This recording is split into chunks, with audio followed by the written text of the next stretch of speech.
హైదరాబాద్ కి దగ్గరలో 700 సంవత్సరాల క్రితం స్వయంభూగా వెలిసిన ఒక వీరభద్ర స్వామి గుడి ఉందని తెలుసా? ఇదే శ్రీ భద్రకాళి సమేత వీరభద్ర స్వామి దేవస్థానం. Welcome back to 100 days 100 videos in Hyderabad day 98. అయితే 700 సంవత్సరాల క్రితం ఇక్కడ ఒక చిన్న ఆలయం ఉండే అంట.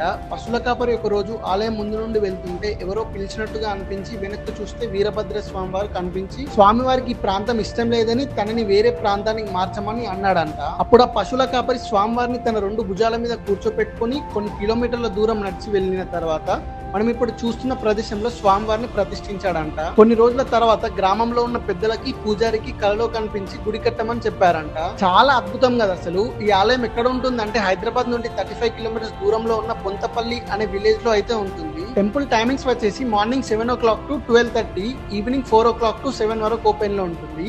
మీరు హైదరాబాద్ లో ఉంటే తప్పకుండా వెళ్ళి బొంతపల్లిలో ఉన్న వీరభద్ర స్వామి టెంపుల్ అయితే దర్శించుకోండి.